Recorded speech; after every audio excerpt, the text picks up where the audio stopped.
settle down. Not an easy ask with this group. But let's just be still and know that I am God, said the psalmist. Be still and know. Be still and know that I am an azalea, blooming in the garden. Be still and know that I am a bluebonnet, about to open on a Texas highway. Be still and know. And as we're still together, we do know, and we are known. There is something that knows us, and we feel it. Back of all the abstractions about God, all the philosophizing, all the theology, there's ultimately a feeling of a presence and a power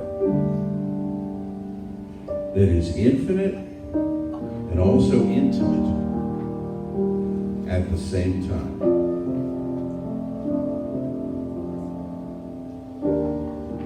It's right here in us, and it surrounds us as well, and it's in the next person over, and it's in nature, for we are of nature.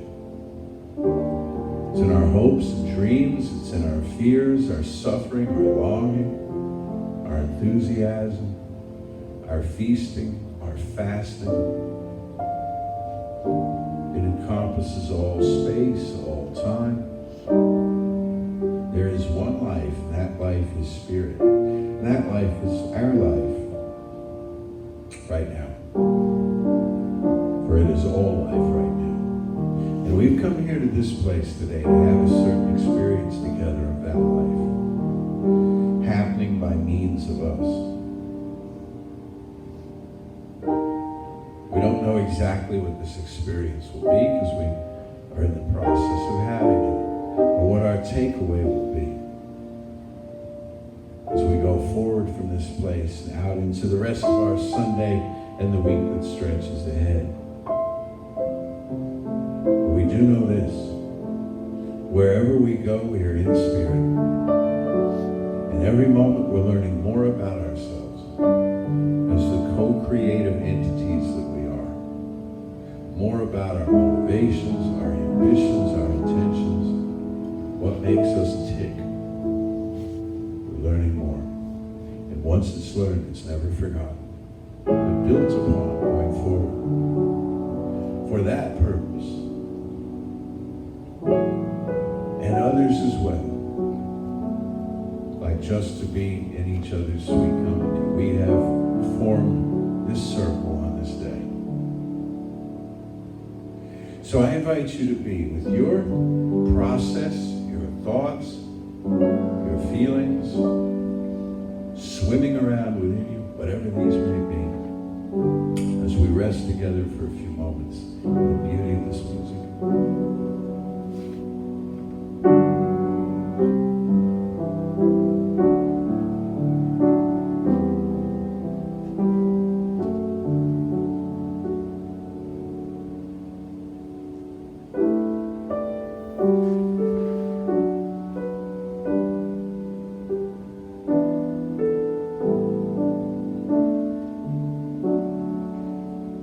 Universal love enfolds me. Universal wisdom inspires me. Universal spirit enlightens me. Universal power encircles me. I am one, and all is well. I invite you now to open yourself to the miracle-working higher power and symbolize the unity of your thinking and feeling nature by touching your chest with your right hand, letting my words act as your own for your own inner acceptance and receptivity. I acknowledge that there is a power, intelligence, and wisdom greater than my own. I am in the midst of it, and it is in the midst of me, sensitive and responsive to my every thought, word, action, and feeling. I now make this true for myself by saying aloud, I acknowledge. I acknowledge.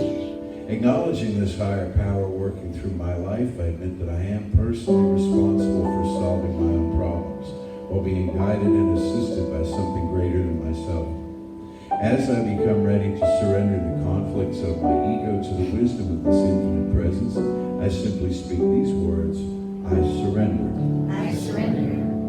Knowing that forgiveness is the key to unconditional love and the feeling of heaven, I now unconditionally forgive anyone and everyone who has ever injured me in any way, real or imagined. And I now forgive myself for all my mistaken judgments and their resulting actions. From my deepest level of understanding, now I say, I forgive. I forgive. Realizing that I continually experience the effects of my own thinking, I now choose to allow this higher power to recreate me deeply, filling my mind with thoughts that are only constructive, positive, loving, and beautiful. I call upon this divine inflow by stating aloud, I choose. I choose. I now center upon that one special idea that I'm willing to accept as real for me in this coming week, visualizing this idea as already acted upon and brought to pass. In seeing my idea become a fact of my experience, I enjoy the happiness and peace of my thought fulfilled, and gratefully speak these words: I accept. I accept. Knowing that I have an everlasting place in the midst of the power that sustains all creation, as well as the support of all those around me, I allow myself to relax in the peace of fulfillment and gratitude and say, I release. I release. Now in my mind's eye, I envision the presence of someone near and dear to me who's touched my life in powerful, wonderful ways. This could be a friend, a family member, a teacher of mine. It's someone who's not physically present with me in this room this morning, so I greet this being of light and consciousness, turning toward that face I see in my mind's eye and saying, I'm grateful for the good in your life. I am grateful for the good in your life. Now I open my eyes to the world around me, turn joyfully to these folks here, and say to each of them, I'm grateful for the good in your life. All right? Very good. So 3 weeks ago, we talked about, you notice how people always put things in plural, collective. We talked about, no, we didn't, I did. Let's be honest. I talked, you listened. All right. But we engaged on the idea. The first relationship we have is in the spirit, with God, and how accurately it cannot be described as a relationship, because a relationship posits a distance between two or more. So we are spirit expressing. But for the sake of moving things along, we'll call it a relationship and figuring out that relationship. Figuring out is, I heard somebody put it recently, that we've never let God down. God has never been disappointed. People have been disappointed in you before. You've been disappointed in yourself before. I've been disappointed in myself before. We understand all of this. The one thing that has never been disappointed in anybody is God. Because what God sees of us is simply experience happening and information being exchanged.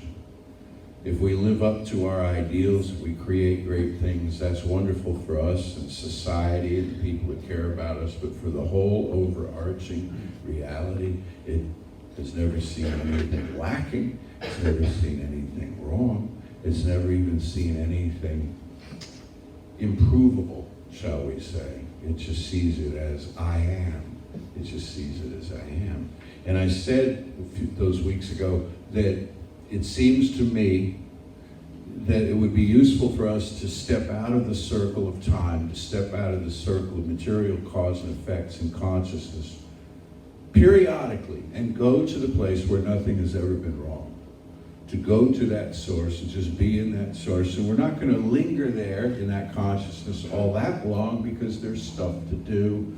You got to do laundry, you got to make dinner, you got to walk the dogs, you got to figure out what you're going to do for the rest of the week. There's material stuff and linear stuff to accomplish, but for some period of time anyway, to go to the place where there's just I am. And to go there and ask nothing from it, but to commune with it. Leave the shopping list at home and just go there and just be with it. in a meditative experience. We have a class, we actually have 2 classes going on. Treatment meditation, it's the same class on 2 different days with 2 different groups of people. And it's fascinating, and we're working it up so that at the end they're going to have a treat off, you see, and they're going to pray at each other, and it's going to be like straight out of Harry Potter with their wands, and see who's accomplished it more. No, not really, but I was going to say, this is the first time hearing of first I've heard this. of it. I know, class wide-eyed, you know. But it's treatment and meditation. Treatment is what we call prayer in this place, affirmative prayer. And meditation is a journey into the subconscious for the purpose of nothing more than communing with the I am. And then prayer is a direction of it, a request of it, except in this place we don't think of it so much as a request, as a specific idea that will not be resisted. It will meet no hesitation. Well, you need a little of both in your spiritual life. Whatever your spiritual practice is, you need a little prayer, you need a little meditation. No agenda, just meditate. Just to be in the presence of that which loves you as the experience it's having in the world, the experience it's having in time and space by means of you. The following week we talked about, well, people. And our relationship to people and our relationship to ourselves. That's really what we talked about there, was our relationship to our own judgments about people and the world, how we form our ambitions, our motivations, our intentions, the stories that we tell ourselves, the stories we've been told by our culture, by our family's of origin, and so on, about how things are. If your people didn't like some people, then they taught you not to like some people, and this may go back generations, and here you are filled with judgments, and you have no idea where they came from, but they seem sort of instinctive. They seem sort of like just reactive to things. Well, you can take charge of that. Take charge of your own self-image. Decide to see yourself as Spirit sees you. Love yourself as Spirit loves you. Forgive yourself and move on. When you forgive yourself, you forgive others. If you try to forgive others first and you haven't forgiven yourselves, there's always a party that holds back. When you forgive yourself first, then you don't form judgments as quickly and in cement as you did before about other people. And which led us to other people and the Valentine's time experience and the whole idea that you have special relationships and they're people that you deeply care about. You may have a romance with them, or their family members, or you're close, your family of choice. That's a term you hear a lot. A family of choice, the people that you've selected. You've culled them from the herd. You culled them from the herd, and you brought them into your experience, and you said, you're part of my family of choice, and you count on these people, and that's a beautiful, wonderful thing. What do you expect from them? I mean, you can't change them. You can't change them. A lot of times we think, oh, you're mine now. I can change you. I can mold you in the way that I want. But you can't ever really change other people. You can only change your experience of other people. Where's the fun in that? But when you change your experience of other people are free to change, and they tend to. What's more, they're changing all the time anyway. Even if you weren't in the picture, people are changing. And as we talked about, even the person who resists change and says, I'm not moving from this spot, is standing on a planet that's hurtling through space at a gazillion miles an hour. And we're looking at all different landscape out there. So it's all changing, it's all moving, and so on. Which brings us to today, which is having looked at spirit and ourselves and the people who are closest to us. Now we're going to talk about the general public. how it is to deal with everybody you don't know. You know, while we're sitting in here on a Sunday morning, there's people driving by out on that road. You were with them a few moments ago. Now you're in here. They're going who knows where. Perhaps they're going to other places like this one because it's Sunday morning and a lot of people do this, but maybe they're not. Maybe they're heading to the liquor store, you know. Let's judge them, shall we? Let's look down on them, those heathen out there who are streaming by. They're heading to breakfast, you know. Or maybe they're going to work. Well, now that makes us feel a little guilty, you know. Gosh, I'm off today and they're having to work, you know. Maybe they're going to work at dangerous jobs. They're heading to the firehouse or the police station or something. Well, then I'm really, right? And you put yourself through all these changes based on what? Nothing. We don't know from. All we know is that there are others here. And they're having some sort of an experience. Now, wouldn't it be nice if we could connect with them in consciousness? Because we know we can't connect with all of them in form. We're not going to go stop traffic and introduce ourselves to people. So the world streams by, but we could connect with them in consciousness. And there's an old religious term for that. It's called blessing. It's called blessing. We're gonna bless them. What does blessing entail? No control, no manipulation. We want nothing from them. We're not trying to convert people to our way of thinking. We're not trying to stop them on their appointed rounds. Nothing like that. Just bless them on their way. Off you go. Have a nice day. Have a good day. And you're going to know more about who you are when the day closes than you do now. How do we know that? Because we are. Because everybody does, right? So everybody's learning and everybody's growing, and that's great. And these people then become, what are they no longer? They're no longer strangers. They're certainly no longer the enemy. And we have too many enemies. I don't believe in enemies.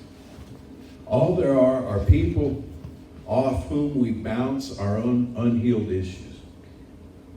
We project our unhealed stuff onto people and we say, ooh, that makes you look really ugly. You must be scary to me. You must be a threat to me. When in fact, what I'm looking at is my own judgment. Is that an oversimplified way of putting it? Maybe. That's why we have classes. It takes a little more conversation about how all of this works. But I'm giving you the short version here that nevertheless I feel is accurate, which is there are no enemies. There are no others. There are no others. Some of our more hardball spiritual teachers like Emma Curtis Hopkins, more direct and unfiltered. And she talked about all you see in the world is your judgment coming back to you to be healed. All you see is the one life. There are no others. There are no others. You're not your brother's keeper. You're not your sister's keeper. You are your brother. You are your sister. Not their keeper. Them. And they are you. One life. One big bank with lots of little accounts in it. One of those accounts is my belief system. Another is your belief system. But like banks do, when you go and put your money in the bank, it doesn't sit in a shoebox till you come back for it, right? It circulates. And there's a promise made that when you come back, they even insure this, when you come back for a certain amount of money, they'll give it to you, but it's not the same crumpled, sweaty bills that you put in the bank the first time, right? Because those have gone into, well, so it is with consciousness circulates. I get back I get back what I give out. What's wrong with that picture? I get back what I give out. I get back what I give out. But it's passed through the filter of all of the other godlings that circulate around me, as well as many that I am unaware of. That's how it works. It's how we're one. So we can walk through this world in affirmation of one another, despite appearances that suggest otherwise, that suggest caution, suggest restraint. Many of us were taught to pray for the good and plan for the bad. In this place, we teach to pray from the good and plan for the better. Pray from the good. Pray from the mountaintop, from the highest awareness that you can have of yourself and your life. And watch what happens. when you pray from the good. And then people might say, the ego jumps up and says, well, don't you have to be careful now and then? And I was telling the group at 9:30, I get here, whenever I come to Creative Life, which is a lot, I come here and I get out of the car, and by habit, I go beep, and the car goes beep, and it's locked. And I do that because, I don't know, it's just easy. In the old days, you push down the button and closed it and stuff, and then now it's this, and some of you do it from your phone or your mind, or I don't know. It's just easy to do it. But I don't obsess on, what if I didn't lock the car? What kind of craziness would I come back and find people living in it, or everything pillaged, and what kind of, I don't dwell on this. I don't dwell on, I pay house insurance and I pay health insurance, and you do too. And some of this you gotta have, like car insurance to get it inspected, whatnot. There's certain documents society requires you to have, but you don't obsess on what would happen if you didn't have them. You don't worry about that kind of thing. Why? Because you're too busy. You're too busy what? Looking forward to what's up next. All metaphysics is suggesting is not you live in this bubble of nothing ever needs to be attended to, but you look forward. What are you creating? And you assume that what you need is going to be there for you. You assume that everything's going to be taken care of. Once you've done your part, the rest of it will fall into place. It's all going to happen. Right now you're here at home. If you left your home, if no one's at your home is perfectly safe, and all of the systems are working. The plumbing is fine, the electricity is fine, and if you have a second car, it's fine, and all the rest of it. And your toaster's not running wild in places. And it's not like the commercials on TV you see with that crazy Allstate guy, where every possible thing can go wrong. Why not? Because they're selling insurance. And if you don't have insurance, a way to get motivated to buy it is fear. As with many things. But you don't worry about a lot of this stuff. And that's all metaphysics is suggesting, is do more of that. Expect the better. Pray from the good and expect the better. Today's going to be a wonderful day. Tomorrow, everything is going to fall into place.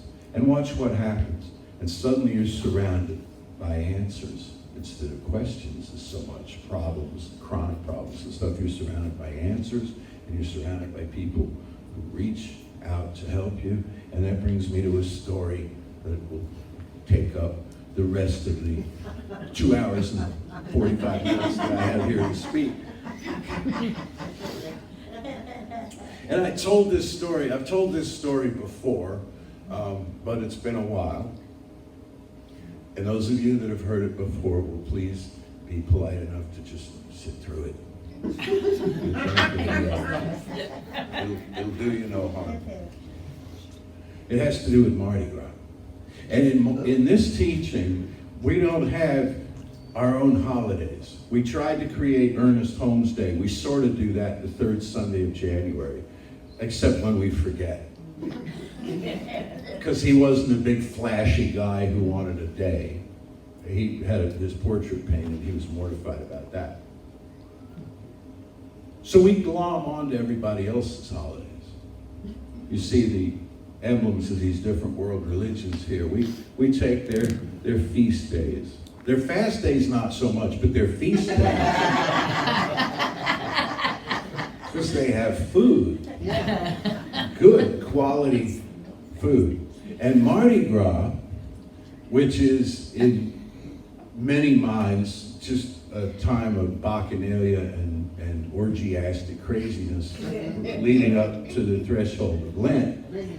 And midnight when everything comes, the gate slams down and you're now in this penitential, devotional period, Mardi Gras actually is a spring celebration. Marty is with us. Mardi Gras, ladies and gentlemen. It's actually a spring celebration, and it goes back to the Middle Ages. And it had some connection to Lent, but mostly it was about, the beauty of springtime, youth in springtime, exuberant, passionate, youthful springtime energy, which can get naughty, but is, and and masking, the wearing of masks, which in psychology is often depicted as being unhealthy. You're wearing a mask, you're hiding your true self, and so on. There's an entirely other way of looking at it. It's very wholesome, and that is that you are pretending, you're imagining, you're expanding the sense of who you can be, as you do in any costumery. What would it feel like to be you? What would it feel like to be somebody of a different culture, a different time period or something? How would that feel? Masks can accomplish this. You've seen them theatrically. Well, Mardi Gras is a time of masking. And it came to this country, and it began in Mobile, though the New Orleanians don't like that, but where it really took off was in New Orleans, and now we have a big event in Galveston, for a couple of weeks leading up to it. Parades are happening. This weekend, there were 5 last night in New Orleans. And so here's my Mardi Gras story. My mother's from New Orleans, and my whole life, even when I was a little kid in New York, we took trips to New Orleans, and I got familiarized with the city, and she'd go back to visit the house she wasn't actually born in, but she lived, in as an infant, and they brought her home, and so on. And so it's kind of in my blood and stuff, and I thought I know a lot about it, but I go where the tourists go, I gotta admit, and eat the places the tourists eat and all. And so I had a real eye-opening experience when I watched 10 years ago on HBO the series Treme, and I learned an awful lot. And then somebody who was coming to this center gave me a couple of books to read that had to do with what I had seen, and that helped. And so here's the story. It's about the Mardi Gras Indians. It's about why, while the parades are going on, largely white people, and largely in the tourist and residential areas of the city, there has been since the early 20th century, and even beyond that, if you go back to Congo Square in the 19th, but as parades and as what I'm about to tell you, really from the start of the 20th century, there have been 38 different Indian tribes, Mardi Gras Indian tribes, who gather and parade in areas like the Treme and the Lower Ninth. And they hearken back to a relationship. This is all about relationships, to a relationship that was formed between escaped slaves and Native Americans. Because when slaves would escape their city or plantation owners, they would run out into nature, they would run out into the woods, and there they would meet the people of the woods, the Native Americans, who by and large took them in, gave them sanctuary, and in many cases gave them an identity, gave them a name, gave them a place in the tribe that they would then spend generations in and continue with, and they would share the fate of the Native Americans and go on the Trail of Tears with the Native Americans and go to the reservations. And so there are a group of African American citizens in South Louisiana, and particularly in the New Orleans area, who honor this tradition, honor this legacy. And how they do it is they have formed these tribes, and the tribes, like the white Crews, the Crews are now integrated, but they weren't for a long time, they formed parades. So when I watched Treme, which came out just after Hurricane Katrina, and was a love song to New Orleans as it rebuilt itself. As I watched Treme, they had a central character who was Big Chief Albert Lambreau. And this was a man, African-American man, probably around 60, who had lost his home. It was flooded up above his head, when the levees breached, and he left the city with his daughter, and he came to Houston, and he stayed here for a while, and the story opens basically when he goes back. And his work is as a general contractor, and so he goes back and he starts physically to rebuild his home, where he and his late wife lived, and they raised their children together. And perhaps generations before, they've been in this home. And so you see him, there's no electricity yet in that part of the city. So by what daylight there is, you see him putting up drywall, you see him remediating the place, getting it ready to be habitable to him, you know.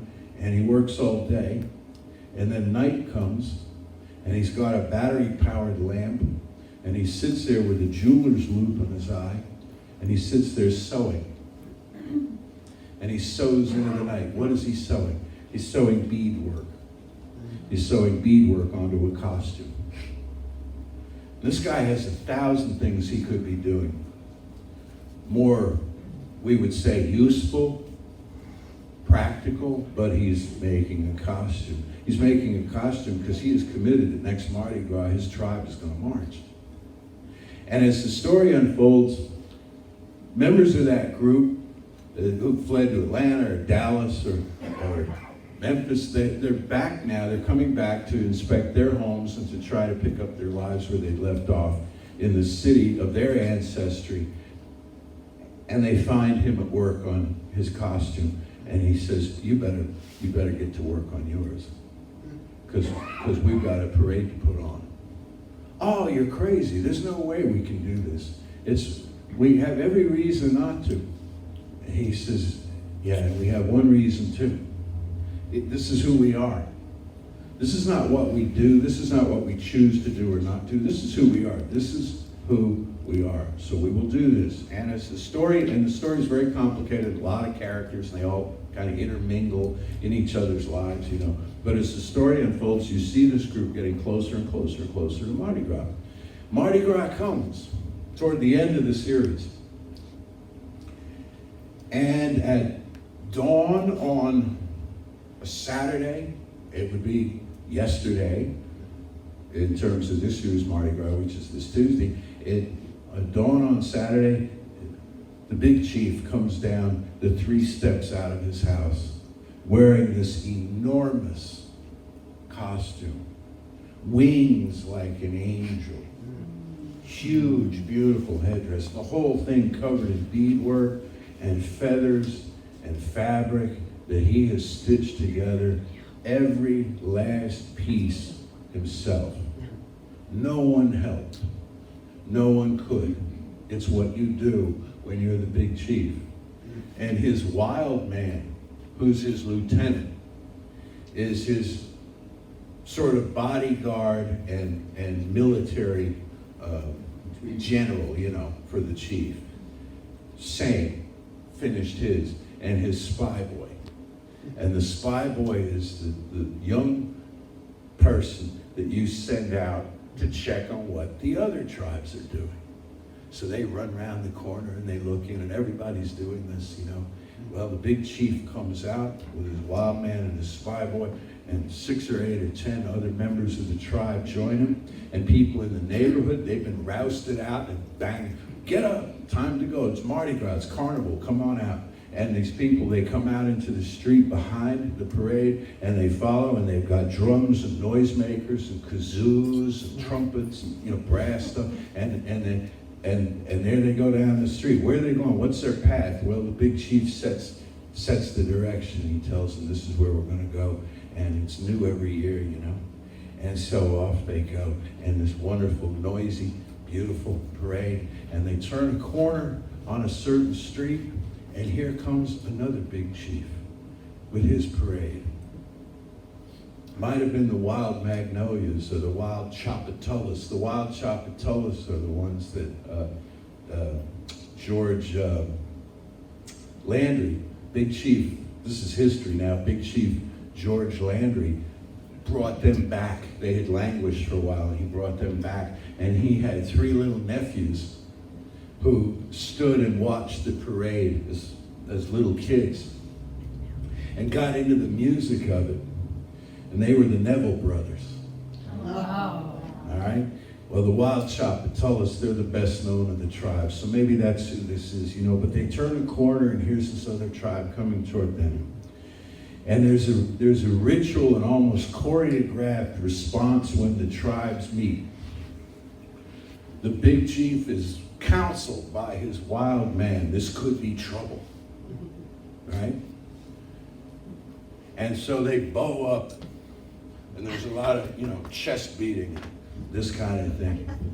And they dance back and forth, and the music and the drums get louder and louder, and if you're not sure what's going to happen, you might think fight's going to break out any minute here, And two big chiefs, they approach each other, and they size each other up. They grab each other, and they lean into each other, and they say something to each other. Then they back away, and they turn and go. And what they say to each other apparently was big secret till Treme added it, the TV program. It's what they say when they lean in. They say, looking good, baby. Yeah. Looking good. Then they back away and off they go. I tell you this for a number of reasons, most of which you've already cottoned onto, but one reason is that back of the seen is the unseen. Back of the popular is the unrecognized energy that's happening around the edges of something. Back of what the tourists see and is written up in the guidebooks, there's something happening that's private and special, and it still involves you. It still involves you.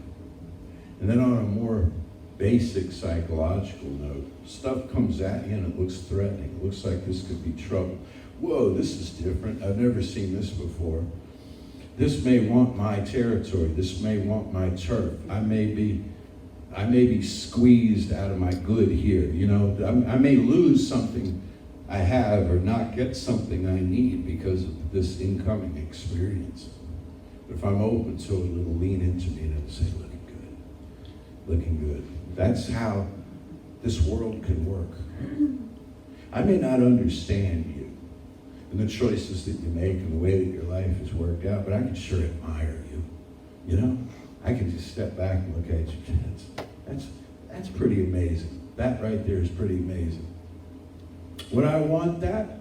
I saw a Rolls Royce the other day on the road. Would I want that? No.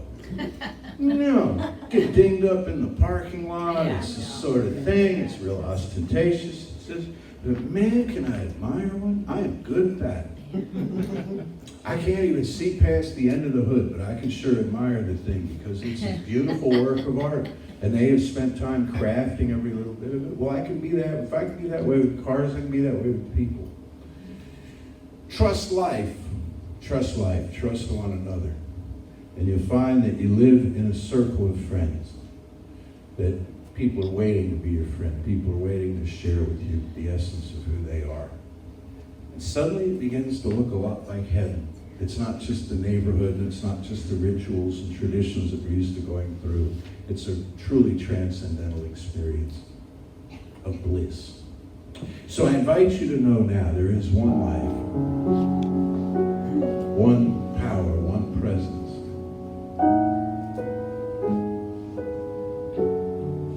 One intimate, ultimate something that is moving through me now, restoring to me a sense of being at home in the universe, a sense that I might have surrendered long ago, but I have it back now. Rebuilding in me a sense of being surrounded by amazing godlings who in their diversity and their beauty and their wonder add so much to my life as I do to theirs. I affirm and know right now my choices are guided by wisdom, by love, by kindness. The words that I speak, the actions that I undertake. And I choose magic as well. A sense of the mysterious, a sense of the vaguely uneasy around me that tells me that every choice I make is going to have a quality of the unknown to it. It's going to extend my frontiers, enlarge my talents, push me a little further out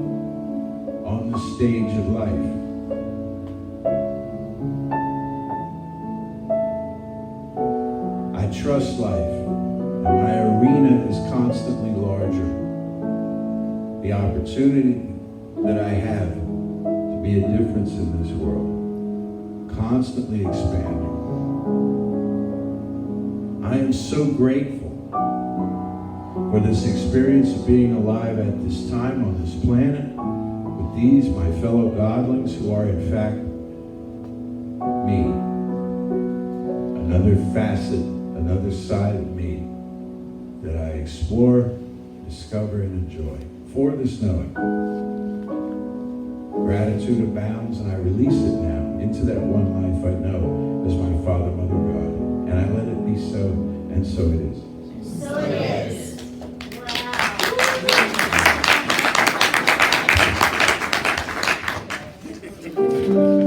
Okay. Oh, thank you, life, for this opportunity for us to all be here together within this circle. This morning when I was meditating, I came across a quote from Richard Rohr that said, God shows up as your life. And I loved that idea. And sometimes we get this great experience. Yesterday, I got to see a friend I hadn't seen in a while, and when she saw me, she danced up and down like a little girl, and I loved that, and opened her arms wide, and that was God looking back at me through the eyes of my friend. And wouldn't we like to each have that experience? Wouldn't we like each to give that experience to someone else? And so, as Jesse's talk said over and over to us again this morning, we are here as godlings, showing up as one another, for one another, having this experience of God. Well, what do we want that to be? If we are God, having an experience as me, what do we want that to be? And so, since he evoked Emma Curtis Hopkins, I had to go there too. Look for the good and praise it. Look for the good and praise it, and it comes back tenfold.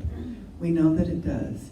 And so I claimed this for each person in this circle. Look for the good and praise it, and may it come back tenfold to each one of you. Oh, thank you, life.